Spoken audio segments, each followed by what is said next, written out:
இங்க காவேரி ஒரு பக்கம் அவங்க விஜய் கூட வாழ்ந்த ஞாபகங்கள் எல்லாத்தையுமே யோசிச்சு பார்த்துட்டு பயங்கரமா ஃபீல் பண்ண ஆரம்பிக்கிறாங்க. உண்மையை சொல்ல போனா இவ்வளவு நாள் நம்ம வாழ்ந்ததெல்லாம் பொய்யா போச்சு, கடைசியில இந்த விஜய் நம்மள இப்படி நம்ம வெளியில அனுப்ப போறாரு அப்படின்ற மாதிரி பயங்கரமா ஃபீல் பண்ணிக்கிட்டு அவங்களுமே இந்த பக்கம் தன்னோட பேக்கோட கீழே இறங்கி வராங்க. அதே நேரத்துல இன்னொரு பக்கம் இங்க யமுனாவுமே அங்க எல்லா உண்மையும் போய் அவங்க அம்மாவோட வீட்டுல சொன்னது மட்டும் இல்லாம தான் பெருசா ஏதோ சாதிச்சிட்ட மாதிரி நினைச்சுக்கிட்டு இந்த பக்கம் அவங்களுமே இன்னைக்கு எப்படியாவது நம்ம போய் முதல்ல காவேரி கிட்ட பேசி ஆகணும், அப்பதான் இந்த விஷயத்துக்கு ஒரு முடிவு தெரியும் அப்படின்ற மாதிரி எல்லாரையும் கூட்டிட்டு இங்க விஜயோட வீட்டுக்கு வந்துட்டு இருக்காங்க. ஆனா இங்க யமுனாவோட மனசுல என்ன ஓடிக்கிட்டு இருக்கு அப்படின்னா, இங்க நிவின் இன்னுமே காவேரி நினைச்சிட்டு இருக்காரா, இல்ல ஒருவேளை அவர் வேற ஏதாவது எதிர்பார்த்துட்டு இருக்காரா, என் வாழ்க்கை விட்டு அவர் போயிடக்கூடாது, அது மட்டும் இல்லாம நிவின் எதுக்காக இந்த விஷயத்தை எழுதி வச்சிருந்தாரு அப்படிங்கறத எல்லாத்தையுமே தெரிஞ்சுக்கிறதுக்காக தான் இந்த பக்கம் யமுனாவும் இந்த விஷயத்த பண்ணிருப்பாங்க. இருந்தாலும் ஓகே அப்படின்னு சொல்லிட்டு அதை தன்னோட மனசுக்குள்ள வச்சுக்கிட்டு இந்த பக்கம் இங்க காவேரி விஜயோட பிரச்சனையை வச்சு இவங்க பேசுறதுக்காக வந்திருப்பாங்க. அதுக்கேற்ற மாதிரி இவங்க எல்லாருமே டேரக்டா இங்க விஜயோட வீட்டுக்கு வராங்க. ஆனா இன்னொரு பக்கம் இங்க விஜயோட வீட்டுல விஜயமே கரெக்டா அப்பதான் ஆபீஸ்ல எல்லாம் அரேஞ்ச் பண்ணி முடிச்சுட்டு அவருமே டேரக்டா வீட்டுக்கு வராரு. வந்தது மட்டும் இல்லாம எங்க வீட்டு எல்லாரும் நிக்கிறத பார்த்துட்டு ரொம்பவே ஹாப்பி ஆகுறாங்க.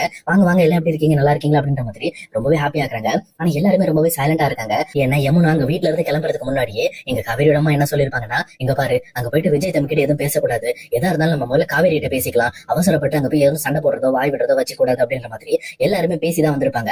அவங்களுமே இல்லப்பா சும்மா காவேரியை பார்க்கலான்னு வந்தேன் அப்படின்ற மாதிரி சொல்றாங்க. அப்படியா, ஓகே ஓகே, இன்னைக்கு ஒரு முக்கியமான சர்ப்ரைஸ் இருக்கு, அதுக்கு நீங்க எனக்கு ஹெல்ப் பண்ணும் அப்படின்ற மாதிரி சொல்றாங்க. இது கேட்டவனுங்க காவேரியோட அம்மாவும் என்ன சர்ப்ரைஸ் அப்படின்னு சொல்லி கேட்கறாங்க. அப்ப இந்த பக்கம் விஜயுமே அது நான் உங்களுக்கும் சர்ப்ரைஸ் தான், அது நீங்க முதல்ல ஆபீஸ் வரணும், என் கூட நீங்க காவேரி நான் ஆபீஸ் கூட்டிட்டு போறேன், நீங்களும் எங்க கூட கிளம்பி வாங்க, அங்க ஒரு பக்காவான சர்ப்ரைஸ் பண்ண போறேன் அப்படின்ற மாதிரி இவங்களுமே சொல்லிட்டு இருக்காங்க. இது கேட்டவனுங்க வீட்டுல இருக்க எல்லாருக்குமே ரொம்பவே ஒரு மாதிரி கியூரியாசிட்டியா இருக்கு. என்ன இது விஜய் இன்னையோட வெளியில அனுப்ப போறாங்கன்னு சொல்லி நம்ம நினைச்சிட்டு வந்தா இவர் ஏதோ சர்ப்ரைஸ் கொடுக்க போறான்னு சொல்றாரு அப்படின்னு சொல்லிட்டு எல்லாருமே ரொம்பவே டவுட் ஆகுறாங்க. அதே நேரத்துல விஜயமே இங்க பாருங்க, இப்போ காவேரி வருவா, ரொம்பவே கோபத்தோட தன்னோட பேக்கோட வருவா, ஆனா நீங்க தான் அவளை எப்படியாவது சமாதானப்படுத்தி என் கூட வண்டியில அனுப்பி வைக்கணும், ஏன்னா அவ என்கிட்ட ரொம்பவே கோபமா நடந்துக்கிறா, நீங்க கொஞ்சம் பேசுங்க, அவளை எப்படியாவது என்னோட ஆபீஸ் வர வைங்க அப்படின்ற மாதிரி இந்த பக்கம் விஜய் காவேரியோட அம்மாட்ட சொல்லிட்டு இருக்காங்க. இதை கேட்டோம்னா அவங்களுமே சரிப்பா ஒன்னும் பிரச்சனை இல்லை, நான் சொல்றோம், நாங்களும் வரோம் அப்படின்ற மாதிரி அவங்களும் ஒத்துக்கிறாங்க. அதே நேரத்துல குமரன் இருந்துகிட்டு நான் மனசுல இருக்க கியூரியாசிட்டி எடுத்துக்கிறதுக்காக டேரக்டா இங்க விஜய் கிட்ட போயிட்டு, விஜய் சொல்லுங்க என்ன இஷ்யூ, அன்னைக்கு நீங்க அந்த ஆபீஸ்ல எம்டி பதவி சொன்னீங்களே அதுக்காகவா அப்படின்ற மாதிரி கேட்கறாங்க.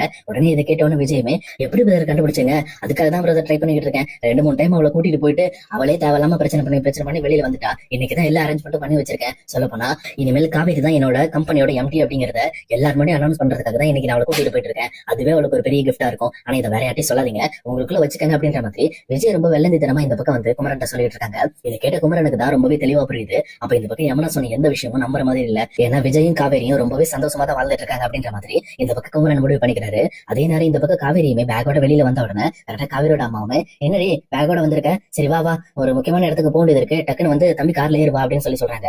உடனே இது கேட்ட காவேரிக்கு ஒண்ணுமே புரியல, நான் எதுக்கு கார்ல ஏறணும் அப்படின்னு சொல்லி கேட்கிறப்போ அதெல்லாம் தெரியாது, நீ முதல்ல ஏறு, நாங்களும் உங்க கூட வரோம் அப்படின்ற மாதிரி இந்த பக்கம் காவேரியை சமாளிச்சு கார்ல ஏற்ற ட்ரை பண்றாங்க. அப்ப விஜயமே சிரிச்சுக்கிட்டே இருக்கிறப்போ, ஓ என் குடும்பத்து முன்னாடி நான் அவமானப்படுத்தணும்னு நினைக்கிறீங்களா, கண்டிப்பா உங்களோட எண்ணம் ரொம்ப தப்பு விஜய் அப்படின்ற மாதிரி தன்னோட மனசுக்குள்ள யோசிச்சுட்டு இருக்காங்க. ஆனா விஜயோட மனசுக்குள்ள இன்னைக்கு வா கண்டிப்பா உனக்கு பக்காவான சர்ப்ரைஸா இருக்க போது, உன் குடும்பத்து முன்னாடி உனக்கு எம்டி பதவி கொடுத்து இது வரைக்கும் இல்லாத அளவுக்கு உன்னை ரொம்பவே பெருமைப்படுத்த போறேன் அப்படின்னு சொல்லிட்டு அவருமே அவரோட மனசுல நினைச்சிட்டு இருக்காரு. அதே நேரம் அந்த இடத்துக்கு தாத்தாவுமே வராரு. வந்தது மட்டும் இல்லாம விஜய் பார்த்து சிரிச்சுட்டு, என்ன விஜய் நீ நினைச்சது செய்ய போறியா, சரி ஓகே ஓகே காவேரி நீங்க போய் வண்டியில ஏறிக்கமா, இந்த மாதிரி இன்னைக்கு உனக்கு ஒரு முக்கியமான விஷயம் இருக்கு, நீ முதல்ல கிளம்பு அப்படின்ற மாதிரி இந்த பக்கம் தாத்தாவுமே இங்க கார்ல ஏற சொல்றாரு. என்னடா இது இவருமே இப்படி பேசுறாரு அப்படின்னு சொல்லி இந்த பக்கம் காவேரி ஒரு மாதிரியா எங்க தாத்தாவை பார்க்க ஆரம்பிக்கிறாங்க. அப்ப தாத்தாவுமே கவலைப்படாதமா, அதான் உங்க ஃபேமிலியே கூட வராங்கல்ல, அதெல்லாம் சரியா போயிடும் போ அப்படின்ற மாதிரி இந்த பக்கம் காவேரியை சமாதானம் பண்ணி அந்த கார்லயும் ஏத்தி விடுறாங்க. அதே நேரம் காவேரியுமே கார்ல ஏறி உட்காந்துட்டு ரொம்பவே சேடா இருக்காங்க. இன்னொரு பக்கம் காவேரி வீட்டுல இருந்து வந்த எல்லாருமே ரொம்பவே சைலண்டா போயிட்டு இருக்காங்க. உண்மையை சொல்லப்போனா என்ன நடக்க போகுது அப்படிங்கிறது எல்லாருக்குமே ஒரு மாதிரியா கியூரியாசிட்டியாவே இருக்கு. சொல்லப்போனா அங்க போய் என்ன நடக்க போகுது, விஜய் உண்மையுமே காவேரி விட்டு பிரிய போறாரா இல்ல அவருக்கு வேற ஏதாவது கொடுக்க போறாரா அப்படின்ற மாதிரி எல்லாருமே யோசிச்சுட்டு இருக்காங்க. ஆனா குமரனை தவிர, ஏன்னா அவருக்கு தான் எல்லா உண்மையும் தெரியும்ல, கண்டிப்பா விஜயோட பிளான் என்னன்னு தெரியும். பட் அந்த விஷயத்தை யார்ட்டையும் சொல்லாம அவருமே ரொம்பவே சர்ப்ரைஸா இருக்கட்டும்னு சொல்லி கூட்டிட்டு போயிட்டு இருக்காரு. ஆனா யமுனாவோட மனசுல மட்டும் ஒரு பயங்கரமான கவலை வந்துட்டு இருக்கு. உண்மை சொல்ல போனா எதுக்காக இந்த மாதிரி நிவின் காவேரியோட பேர் எழுதி வச்சாங்க, சம்பந்தமே இல்லாம காவேரியா மறுபடியும் தன்னோட வாழ்க்கைக்குள்ள வரணும்னு நினைக்கிறாரு அவர் அப்படின்ற மாதிரி ரொம்பவே உள்டாவா யோசிச்சுட்டு இருக்காங்க. உண்மை சொல்ல போனா இந்த பக்கம் நிவினுக்கு யமுனாவை பிடிக்கவே இல்ல, அந்த விஷயம் இங்க யமுனாக்கே தெரியுது. பட் இருந்தாலும் யமுனாக்கு எப்பவுமே நிவின் தான் முக்கியம். அதே நேரத்துல நிவின் வேற பக்கம் திரும்பி இருக்கக்கூடாதுங்கிறதுக்காகவே இந்த பிரச்சனையை அவங்களே வாண்டடா கிளப்பி விட்டுட்டு இருக்காங்க. அதே நேரம் இந்த பக்கம் எல்லாருமே ஆபீஸ் போனதுக்கு அப்புறம் இங்க எல்லாருமே பயங்கரமா செலிப்ரேஷனோட இருக்காங்க. இதை பார்த்தா காவேரிக்கு ஒண்ணுமே புரியல. அவங்களும் பேக் எடுத்துட்டு இறங்க ஆரம்பிக்கிறாங்க. உடனே விஜயுமே பேக் எதுக்கு கிடக்குற, அது கார்ல வை, அதெல்லாம் இப்ப தேவையில்ல அப்படின்ற மாதிரி இந்த பக்கம் காவேரியை கையை பிடிச்சி டேரக்டா ஆபீஸ்க்குள்ள கூட்டிட்டு போறாங்க. அதே நேரத்துல இங்க யமுனாவோட ஃபேமிலியில இருக்க எல்லாருமே இங்க ஆபீஸே சுத்தி சுத்தி பாத்துட்டு வராங்க. சொல்லப்போனா ஆபீஸே கோலாகலமா ரெடி பண்ணி வச்சிருக்காங்க. எதுக்காகனா இங்க காவேரிக்கு எம்டி பதவி கொடுக்கறதுக்காக. கரெக்டா காவேரியை இங்க விஜய் கூட்டிட்டு போயிட்டு டேரக்டா இந்த பக்கம் அந்த எம்டி ரூம் ஓபன் பண்றாங்க. இதை பார்த்தோன்னே இந்த பக்கம் காவேரி காவேரிக்கு ஒண்ணுமே புரியல. அவங்களுமே இந்த பக்கம் விஜய் கிட்ட என்ன எதுக்கு இங்க கூட்டிட்டு வந்திருக்கீங்க, என்ன வேணும் உங்களுக்கு அப்படின்ற மாதிரி கேக்குறாங்க. ஆனா இதை கேட்ட விஜயுமே, எங்க பாரு காவேரி, நீ இந்த மாதிரி தேவையில்லாம ஓவர் திங்க் பண்ணாத, நீ முதல்ல இந்த ரூம் சுத்தி பாரு, இதுல ஏதாவது ஒரு முக்கியமான விஷயம் உனக்கு டிஃபரெண்டா தெரியும் அப்படின்ற மாதிரி சொல்றாங்க. இது கேட்டோன்னு இந்த பக்கம் வந்து காவேரிக்கு ஒண்ணுமே புரியல. என்ன இதுக்கு இப்படி சுத்தி வளைச்சு பேசிட்டு இருக்கீங்க, எதா இருந்தாலும் ஓப்பனா பேசுங்க அப்படின்ற மாதிரி சொல்றாங்க. அப்ப விஜயுமே, நான் சொல்றத முதல்ல செய், அப்பதான் உனக்கு எல்லாமே தெளிவா புரியும் அப்படின்ற மாதிரி சொல்றாங்க. அப்படி பேசிட்டு இருக்கும் போது இங்க காவேரியுமே கரெக்டா அந்த டேபிள்ல இருக்கிற நேம் போர்ட பாக்குறாங்க. அந்த நேம் போர்ட பார்த்தோன்னே இந்த பக்கம் காவேரிக்கு பயங்கரமான ஹாப்பி ஆயிடுது. உண்மை சொல்ல போனா விஜய் நமக்கு இந்த கம்பெனில பாதி ஷேரை கொடுத்து இந்த கம்பெனியோட நம்ம எம்டியாவே ஆக்கியிருக்காங்க அப்படின்ற மாதிரி அதை பார்த்துட்டு அவங்களும் அப்படி ஷாக் ஆகி நின்றுட்டு இருக்காங்க. அதே நேரத்துல இங்க யமுனா இங்க காவேரியோட ஃபேமிலியில இருக்க எல்லாருமே உள்ள வந்துட்டு பயங்கரமா வந்து ஷாக் ஆயிடுறாங்க. அதே நேரம் காவேரி இருந்துகிட்டு எதுக்காக இதெல்லாம் அப்படின்னு சொல்லி கேட்கிறப்போ, இங்க பாரு, நீ என்னுள்ள சிறந்த பாதி, நீ உனக்கு நான் இந்த கம்பெனில பாதி தரது வந்து ஒன்னும் பெரிய விஷயம் எல்லாம் கிடையாது, நீ முதல்ல நேரா போய் அந்த சீட்ல உட்கார் அப்படின்னு சொல்லி காவேரியை டைரக்டா கூட்டிட்டு போயிட்டு அந்த சீட்ல உட்கார வைக்கிறாங்க. உட்கார வச்சது மட்டும் இல்லாம இந்த பக்கம் வக்கீல் மூலமா அந்த டாக்குமெண்ட் எல்லாத்தையும் எடுத்து வர சொல்றாங்க.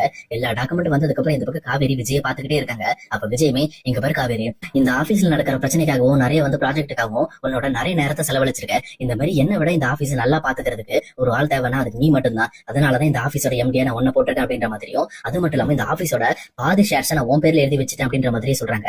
இது கேட்டவொடனே இங்க காவேரிக்கு பயங்கரமா கண்கலங்க ஆரம்பிக்குது. அப்ப அவங்களுமே, சரி சரி அலறதெல்லாம் இருக்கட்டு, நீ முதல்ல சைன் போட சீக்கிரம் அப்படின்ற மாதிரி இந்த பக்கம் விஜயமே சைன் வாங்குறாரு. வாங்கினவொடனே இந்த பக்கம் வந்து காவேரியுமே சிரிச்சுக்கிட்டே ஹாப்பியா சைன் போடுறாங்க. அதே நேரத்துல இதை பார்த்துட்டு இருக்க காவேரியோட அம்மாவுமே, அப்ப கண்டிப்பா விஜய் வந்து காவிரியை ஏமாத்தணும்னு நினைக்கல, அவர் கூட ஒன்னா சேர்ந்து வாழணும்னு நினைச்சிட்டு இருக்காங்க அப்படின்ற மாதிரி அவங்களுமே ரொம்ப ஹாப்பி ஆயிடுறாங்க. ஆனா யமுனாவால தான் இந்த விஷயத்தை தாங்கிக்கவே முடியல.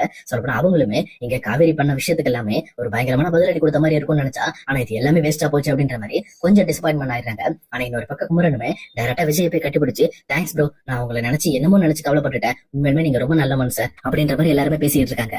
ஆனா இதெல்லாம் பார்த்துட்டு இருக்க யமுனாக்கு தான் ஒண்ணுமே ஓடல. சரி எல்லாமே இப்படி போயிடுச்சு அப்படின்ற மாதிரி ரொம்பவே சலிச்சுக்கிட்டு இருக்காங்க. ஆனா இன்னொரு பக்கம் இங்க கங்காவுமே, பரவாயில்ல காவேரி, நீ இவ்வளவு நாள் கஷ்டப்பட்டதுக்கு நீ எந்த இடத்துல ஏமாந்து போக மாட்டே அப்படின்ற மாதிரி இவங்களுமே காவேரி கிட்ட சொல்லிட்டு எல்லாருமே அங்க இருந்து வெளியில கிளம்புறாங்க. அதே நேரத்துல இங்க காவேரியுமே, சரி ஓகே நம்ம போலாம் அப்படின்ற மாதிரி கரெக்டா வீட்டுக்கு போலாம்னு சொல்லி கார்ல ஏறாங்க. ஆனா இங்க விஜயுமே, இங்க பாருங்க, உங்க ஃபேமிலில இருந்து வந்த ஆளுக்கு எல்லாமே நம்ம வீட்டுக்கு கொண்டு போய் வரதுக்கு வேற கார் இருக்கு, நானும் காவேரி இப்ப நாங்க ஹனிமூன் போக போறோம், சொல்லப்போனா அது கொடைக்கானலுக்கு போக போறோம் அப்படின்னு சொல்லிட்டு இந்த பக்கம் வீட்டுல இருக்க எல்லாரும் மட்டும் சொல்றாங்க. உடனே எங்க காவேரியோட அம்மாவும் சிரிச்சிடுறாங்க. சரி சரி நீங்க போயிட்டு வாங்க, உங்களோட கல்யாண நாள் நீங்க போலாம், ஒன்னும் பிரச்சனை இல்லை அப்படின்ற மாதிரி எல்லாருமே அங்க இருந்து கலந்துக்கிறாங்க. அப்ப காவேரியுமே, இது என்ன திடீர் பிளான் அப்படின்னு சொல்லி கேட்கிறப்போ, இதெல்லாம் திடீர் பிளான் எல்லாம் கிடையாது, இந்த பிளான் பண்ணி ஒரு வாரம் ஆச்சு, ஆல்ரெடி இந்த பிளானை பத்தி தாத்தாவுக்கும் தெரியும், அதனாலதான் உங்ககிட்ட சொல்லியிருந்தாரு பார்த்து போயிட்டு வாங்க அப்படின்னு சொல்லிட்டு, ஞாபகம் இருக்கா அப்படின்ற மாதிரி சொல்றாங்க. அப்பதான் தாத்தாவுமே காவேரியா போயிட்டு வாமா அப்படின்னு சொல்லி சொன்னதெல்லாம் புரியுது. அப்ப காவேரியுமே சிரிச்சுக்கிட்டு, உண்மையுமே என் மேல உங்களுக்கு அவ்வளவு லவ் இருக்கா அப்படின்ற மாதிரி இந்த பக்கம் விஜய் கேட்கறாங்க.